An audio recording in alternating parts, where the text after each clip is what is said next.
So what's up mga kul, ito na nga pala yung pinalambot natin na tuwalya. At dito hihiwain ko na ito para magawa na natin ng paraan para makain natin. Ito hiniwa ko na to dito. Ang gagawin ko nga pala dito ay simi-kilawin na lalagyan ko ng mga kaunting gulay. So hiwain muna natin to maayos. At maganda nga pala yung paghiwa ko dito kasi talagang malambot na siya. Ayan. Ayan, nakikita nyo na sa bawat hiwa ko na parang dumediretso na lang yung kutsilyo ko na ginamit. Kasi talagang siya, malambot na. Ayan, hiniwa ko na parang ng panakot dito. Ayan.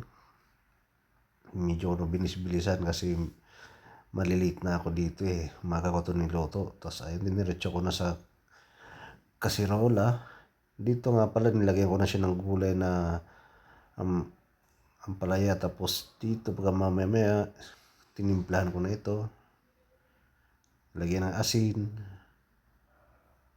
Ang asin na yun, di ko alam kung anong ano yun. Tapos Ajinomoto, baka naman lagyan ko yan, marami yan kasi marami din yun, halos mapuno.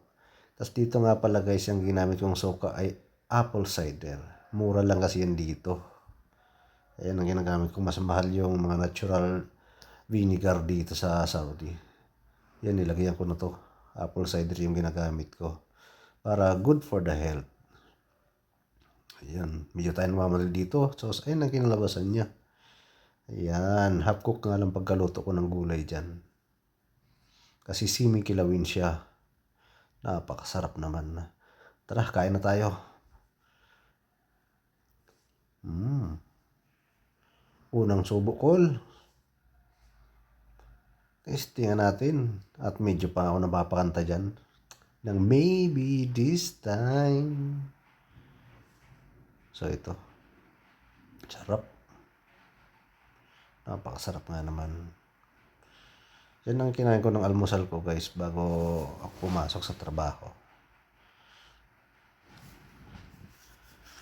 Tapos pangalawang subo. Allah.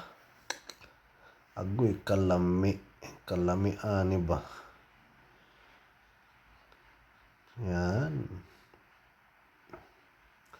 Nakakagutom talaga basta maganda yung pagkakagawa mo. Tapos parang gusto mo talagang isulit yung bawat subo mo. Pero dahil sa sarap, gusto mo parami kagad yung kain mo. Kaya parang mamadali ka na rin. Pero huwag tayo magmamadali sa pagkain. Baka magulunan tayo. Yan. Yan o.